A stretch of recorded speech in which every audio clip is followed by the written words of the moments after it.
Let this review be my plea to NBC. If NBC cancels Hannibal, I'm done. It's bad enough they want to cancel Crisis. If they cancel Hannibal, I'm done if they even see this video. I am done with NBC if they cancel Hannibal.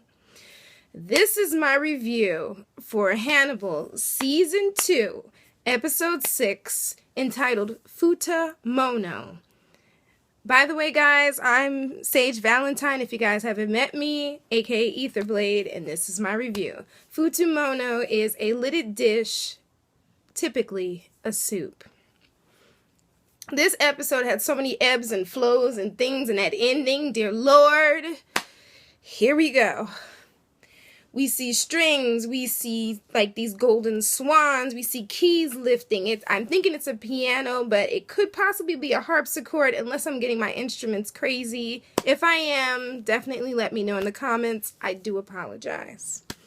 It's a dark piece that he's like writing himself, and he's like notating on the notes and making notes and creating notes on this sheet music. This is Hannibal, by the way. Jack Crawford goes to see Will. He's kind of, I wouldn't say he's pissed off at him, but he's kind of upset that Will had Hannibal almost murdered by Matthew. I don't know if Matthew's dead, though, because they haven't mentioned that he's dead. We didn't see his body, so maybe Matthew's in the hospital after being shot. I don't know if he was shot in the lung. I think he was shot in the shoulder, but he had enough will to kick that bucket over, but we'll get back to that one. Crawford also knows that, he even knows that Will sent Matt to kill him.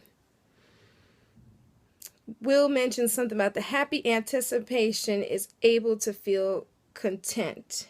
So he's speaking to Will, speaking to Crawford. He said, what does the Ripper serve by killing? And Jack basically tells him, because if he waits too long, then the meat sours. The Ripper eats his victims because they are no better than pigs. Sounds about right for Hannibal, by the way. Will knows that they, meaning Jack and him and possibly Chilton, even though Chilton's a vegetarian, he's just using Chilton, have been eating those victims that they've been trying to find justice for. Hannibal is cutting into like a heart, and he's like creating skewers while he's like talking to Alanna Bloom. Now I'm questioning, what is Alanna Bloom doing at his house at this point? I thought she was iffy of Hannibal. I guess not. So Alanna Bloom, they're talking about how his heart feels, and he says his heart feels skewered. And I'm just like, he's trying to get those panties, Alanna. He's trying to get you here. And she feels like she's always assessing her feelings rather than feeling. And I said, the door has opened, and Hannibal is walking right on through that door like, this is my time. I got it. Hannibal needs to get his appetite back. So he starts going through this old-fashioned Rolodex. I'm like, dude, I'm old because I know there's a Rolodex. I'm like, dude, they had those in like the late 80s, early 90s. He's like pulling out different business cards and like trying to get, I guess he pulls out this thing and he's got this business card. I'm like, what is he doing? Okay. So we see the flowers blooming, these beautiful colors. I'm like, this makes a hell of a lot of sense because, you know, it's spring and it looks gorgeous. Well, I wasn't ready for this picture, even though I've seen this picture all week, saw it on Facebook. This dude's body is hollowed out. You see flowers, these gorgeous flowers, like blooming from his chest. And then you see that he has literally become a cherry tree because these branches have twisted out of his arms and the roots have twisted from his legs, and it just looks so beautiful and majestic, but at the same time creepy as I don't know what. And he's like in the middle of a parking lot, and then all these like the cops and the FBI and the ambulances, they all appear in the middle. They said that the vines are varicose vines that have been wrapped through his body, or basically threaded through. And this man took out everything. Whoever did it took out everything but the lungs. I'm thinking Hannibal did this, because the way they're talking about it surgically through his back, I'm like, Hannibal could have done this.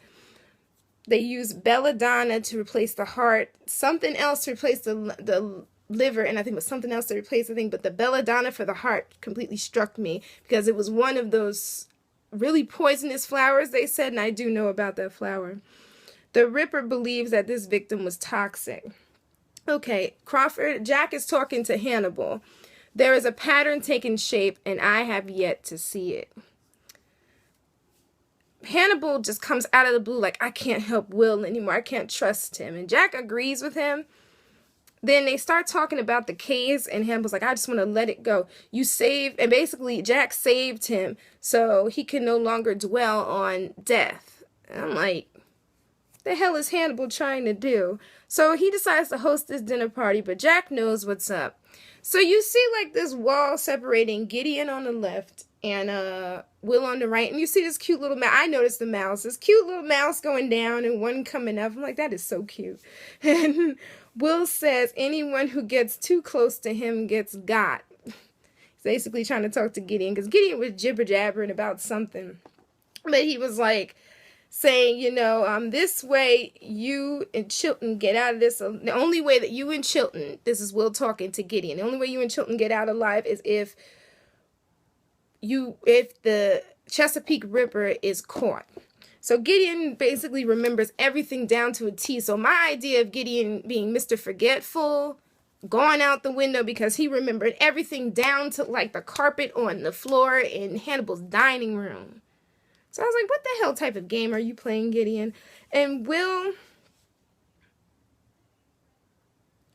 he basically says that Gideon wants to know why this happened and why he was told, I guess, to kill Alanna Bloom and everything. And Will says because Hannibal wanted to see it happen. So Chilton is still taping all this stuff, which is crazy. He realizes that Gideon is crazy like a fox. And he tells Jack, listen, because Jack is like, oh, Gideon's psychotic. He's like, Gideon's not that crazy. Like, he knows what the hell's going on. So Chilton said he's been iffy about that food Hannibal's been eating, and he's a vegetarian, so he's been eating salads.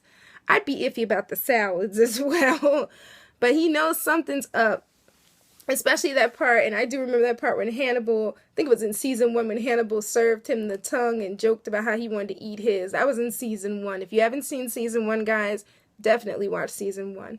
Hannibal's throwing this dinner party, and it's like a coincidence that the Chesapeake River starts killing as soon as Hannibal is throwing a dinner party. Coincidence? I think not.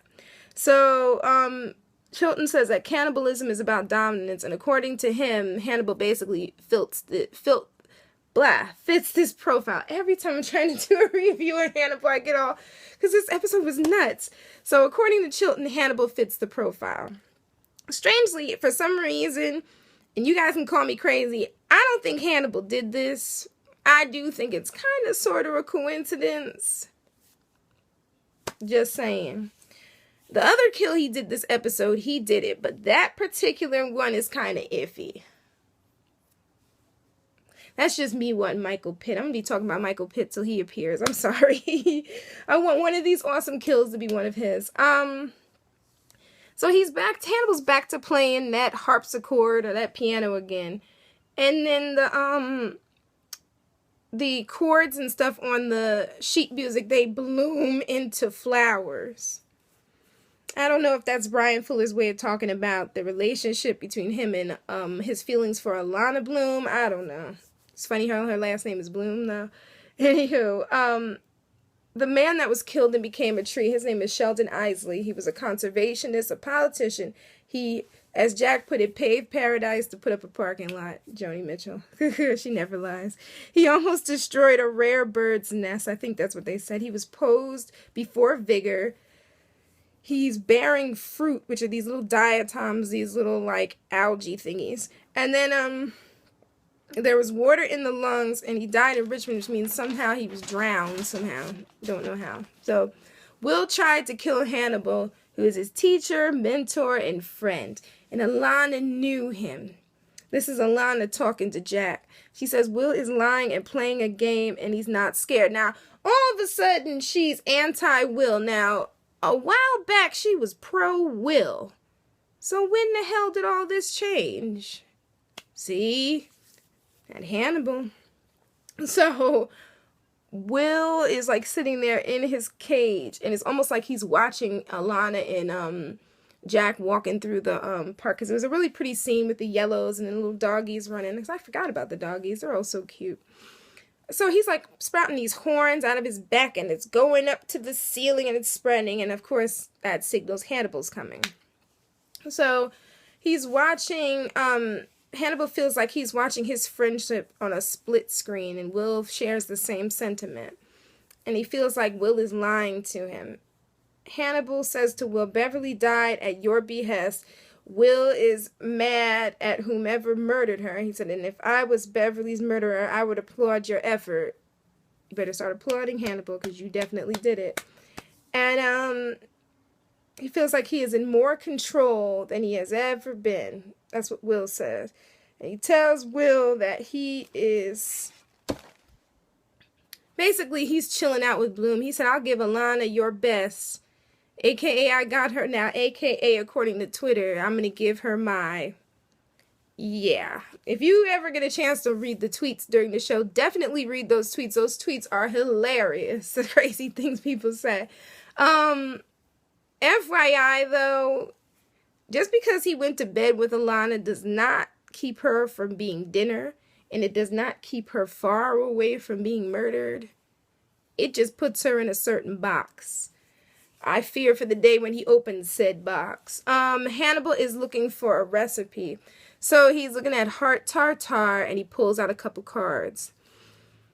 And then he's looking at beef roulade, and he pulls out some cards. And he's looking at waging beef. He pulls out some cards. And prosciutto roses, and he's pulling out these cards. And I'm like, are these the people's body parts or something?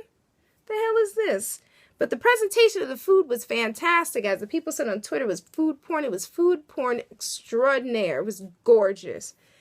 If it hadn't been human food, I'd be watering. Like, my mouth would be watering. But, it's people food.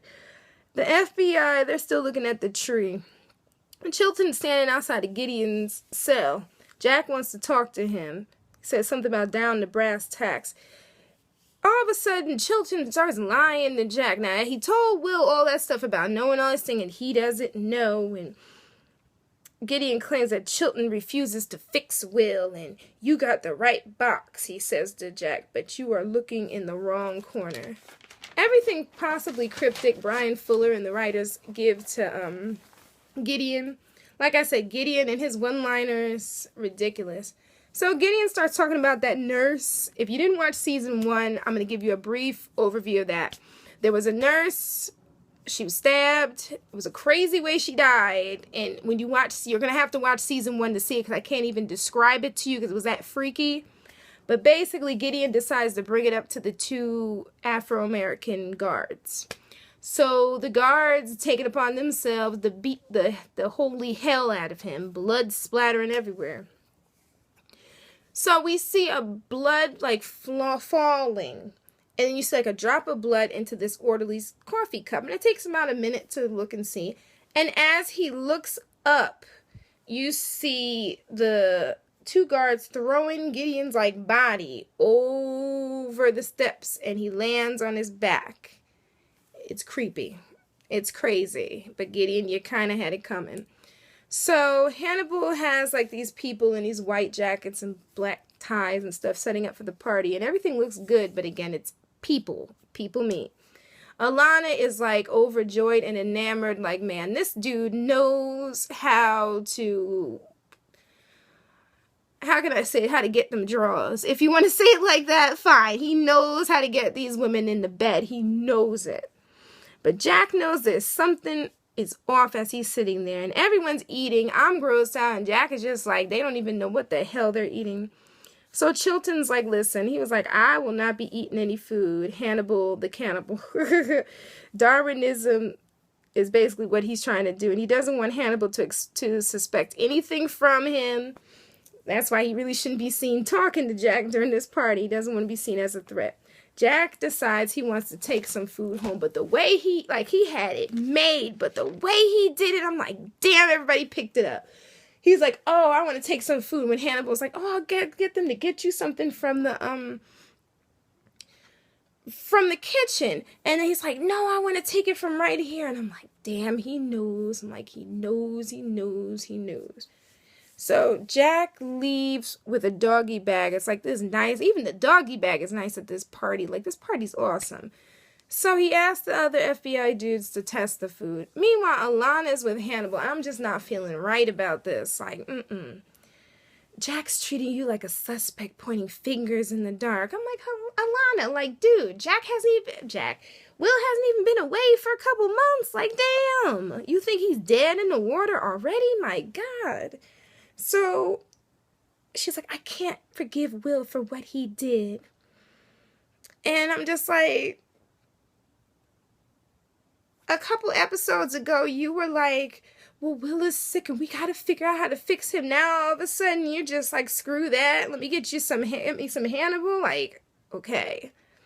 Alrighty then. I'm laughing at it like, how she flipped back and forth like that. Like, Alanna.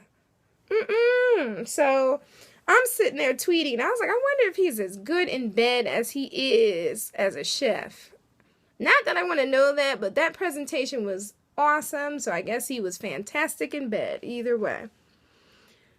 So she has sex with Hannibal. Hannibal wakes up. He snaps his fingers in front of her face. She doesn't wake up, meaning that he drugged her. He basically drugged her, put something on her wine glass and drugged her. So he's wiping off the wine glass, and I'm watching this, and it goes to commercial. My mom actually came up with something pretty cool. She said, basically, he drugged her for an alibi. So if somebody comes along, he can basically say, well, I was having sex with this one, so I wasn't doing this. Well, we see Gideon in the hospital, and he's sitting there in the bed, but he can't move. All he can move is his eyes, like his eyes back and forth.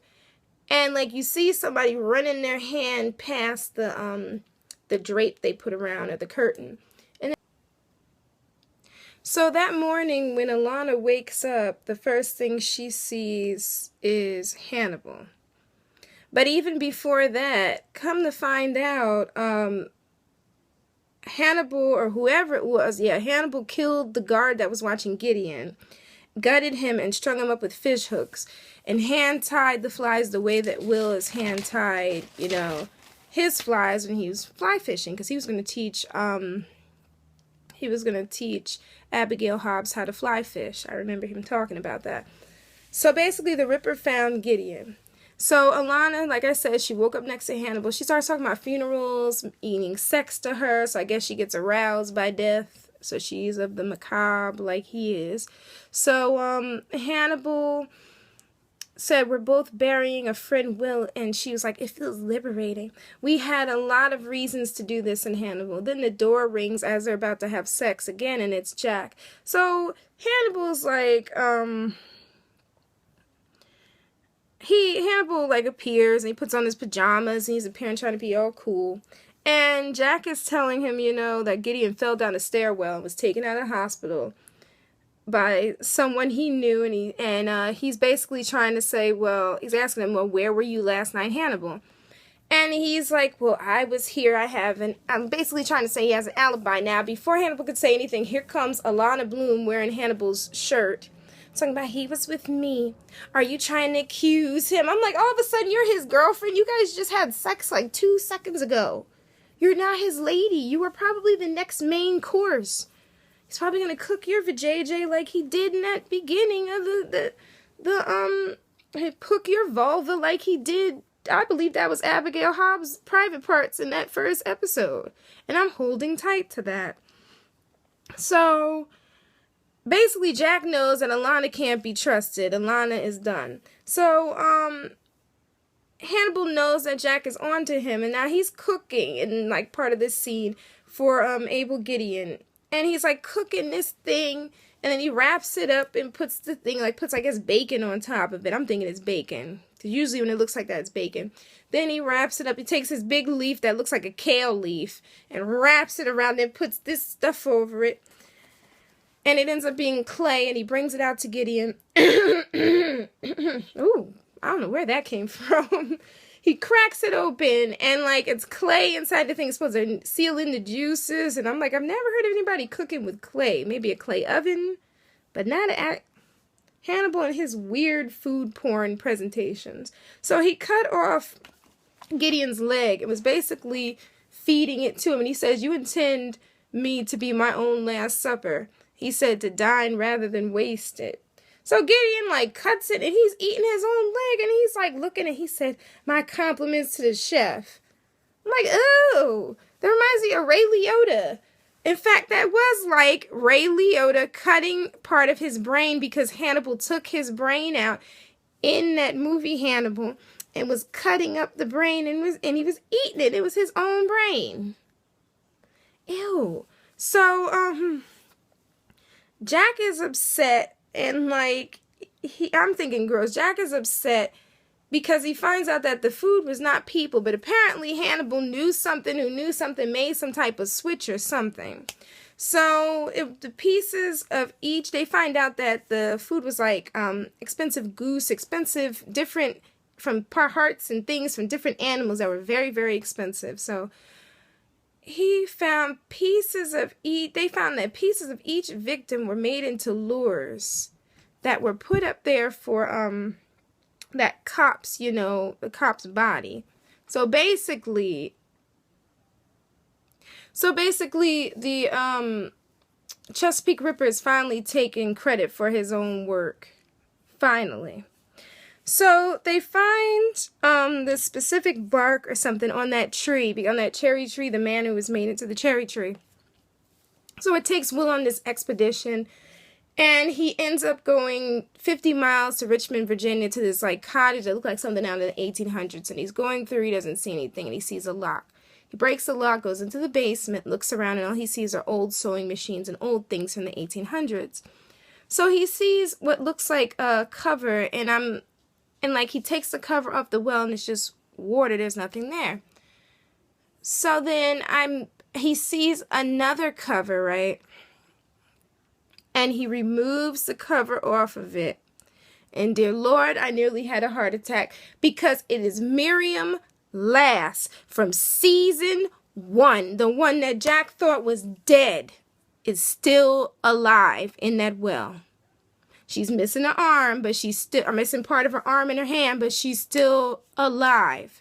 Wearing this white dress or something, sitting there basically with water up to her thighs. So apparently the other well was used to keep the tree dude, and she was in it, so she was supposed to, I guess, be used next. I don't know. So as of the next episode, we realize, or the previews for the next episode, we now know that Will is cleared of the charges and he's after Hannibal, and I'm all for it. I'm ready for it because this episode was psycho and I did not expect that ending. Thank you, Brian Fuller. NBC, if you end this show, I am done with you. It's bad enough you want to end Believe in Crisis, which are my other shows. Do not end these shows, especially Revolution. Don't end these shows. Keep these shows. But anywho, guys, I can't wait till the next episode. I'm happy. Thank you all for tuning in. Thank you to all my subscribers. Anyone who's not subscribed, definitely subscribe. If you like the video, definitely thumbs up. Honestly, the only thing I can say about this season is that this season is absolutely yet another step up of crazy. Just nuts. So check out my links. Check me out at Sage Valentine on Twitter.com. I'm always tweeting during Hannibal's. Check out my reviews for the following: Survivor, Believe, my Walking Dead videos, my Red Road videos. Definitely check them, and I have a couple new ones coming soon. I haven't figured out what shows yet. So just thank you guys for tuning in. At Sage Valentine on Twitter. Check me out on WordPress. The truth is, I hope you can handle it on Blogger, and 1000 Heartbeats on Tumblr. So thanks for tuning in, guys. I know this video is long as all hell, but I had a lot to say, and I apologize for like getting verklempt or whatever, but Seeing Miriam last at the end of this episode was genius. Thank you, Brian Fuller. Thank you, everyone else, and definitely subscribe. I love you all, and have a happy weekend. Bye, guys. Bye.